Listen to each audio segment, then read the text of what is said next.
What's up, everyone? Back for another beer review, and today I'll be reviewing yet another beer from the Lagunitas Brewing Company, and they are headquartered in Petaluma, California, and this is their Maximus Colossal IPA. So they're calling this one a double IPA that comes in at 9% alcohol by volume, 60 IBUs at the time of review, and this can is approximately 2.5 months old. So when I was searching for shelfy beers to review this month, I saw this one in the Mix 6-pack location at my local Wegmans grocery store.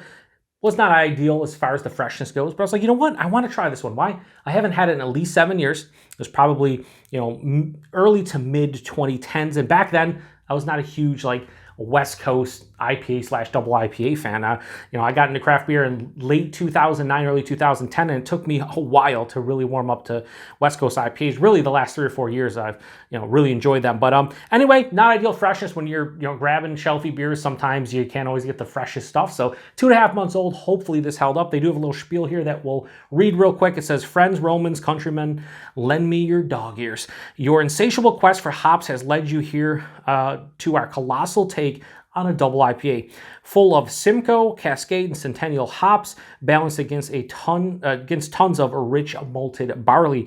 You are facing the Titan. Are you not entertained? Life is uncertain. Don't sit." Cracking it open. Oh, a little bit of a spew here. Now, this has been kept cold as far as I could tell from Wegmans the entire time. Maybe not, but a little bit of a spewage there. So, yeah, I'm hoping I enjoy this one. Simcoe, Cascade, Centennial, definitely old school through and through. But yeah, I'm really looking forward to this, honestly. I'm hoping it's delicious. I've really warmed up to these, these huge West Coast double IPAs and regular IPAs over the years. So, wow. I'm not going to show on camera, I don't think, but I've been saying this a lot about beers, but this has so many fine particulates in here. It's insane. It's suspended in animation. It looks really cool. So anyway, it has that, old school golden, almost slight copper color, but more like a deep orange honey.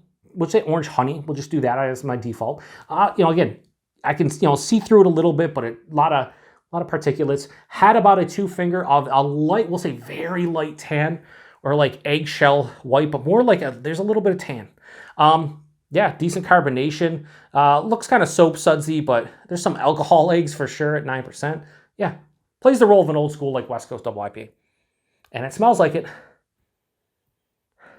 So I'm getting that orange marmalade on white bread.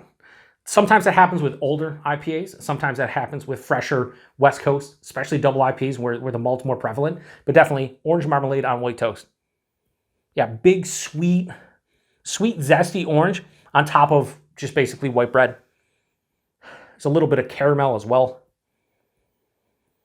It's floral, piney. Maybe a touch of apricot. So we'll say orange and apricot marmalade. Yeah, it smells like an old school West Coast double IPA, albeit a bit aged, which it is. It's 2.5 months old, so. Smells pretty good, though. This is a character that I remember the first time I got orange marmalade on white toast, which I enjoy. I grew up with my grandma. She loved orange marmalade. It was always in her house. And I grew up having it on toast, right? Not just straight white bread, like toasted white bread, right? And the first time I got that in a beer, I think the IPA was 6 months old. It was really out of date. And I was like, I actually enjoy this.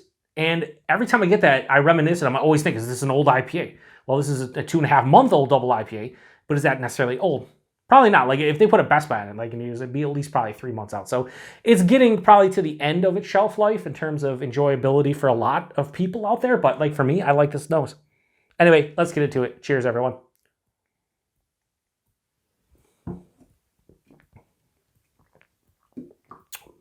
Yeah, I dig this. It's definitely not super fresh. And, I picked it up knowing that I saw it. When I picked it up, it was 9 weeks old. Now it's 10 weeks old. But a lot of old school beers, hop forward beers, they can hold up sometimes, right?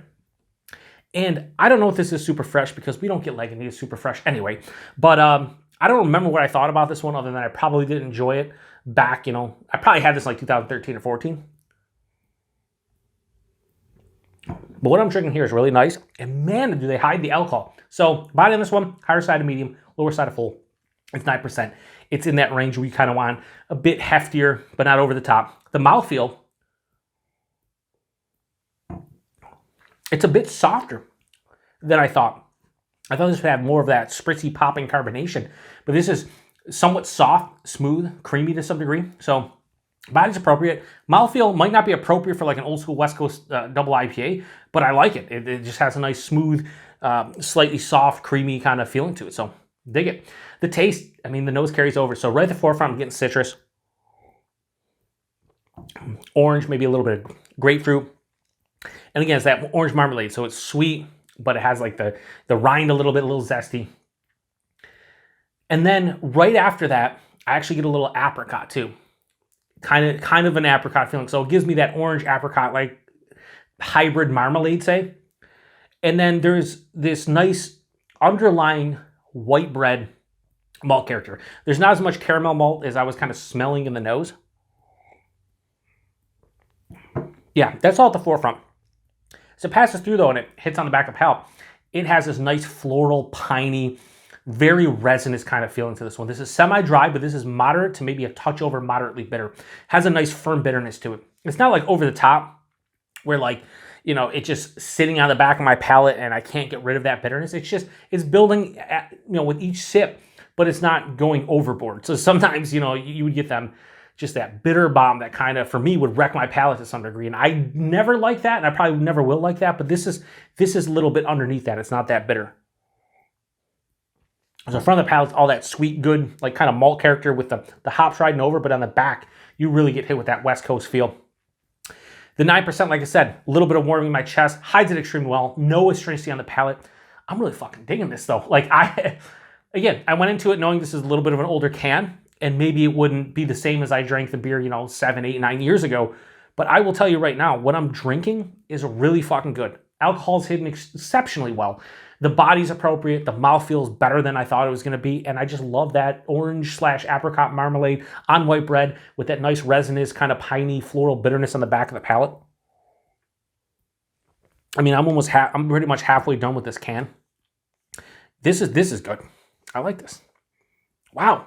I like this way better than honestly, I always say this, and I got to stop saying it because whatever. I would say, don't go into reviews with preconceived notions, and then I'll pick something up. I'm like, oh, it's 2.5 months old, man. I haven't had it in a while. I really like it, blah, blah, blah. So I already in my mind, I'm kind of like, how good is it going to be?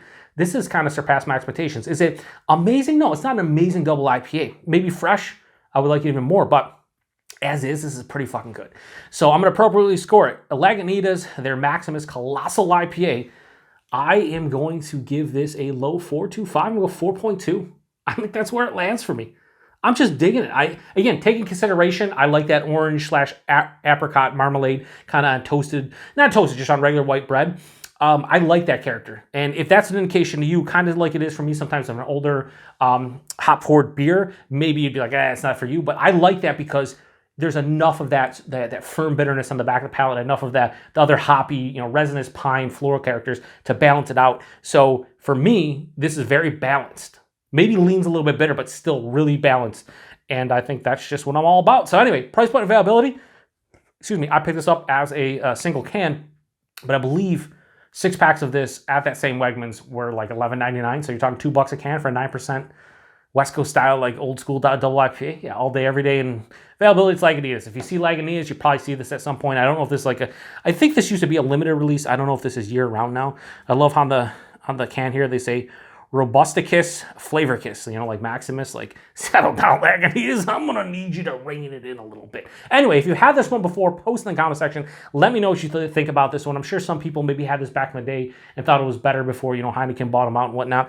Like I said, I don't remember specifically what I thought about this beer. I just know that back in that time period from say 2010 to 2015, if it was a West Coast, old school, kind of just huge bitter West Coast IPA of any sort, it wasn't really for me. But now, I'm really digging it. So appreciate everybody stopping by for another beer review here on the Beer Patrol. Till the next one. Cheers.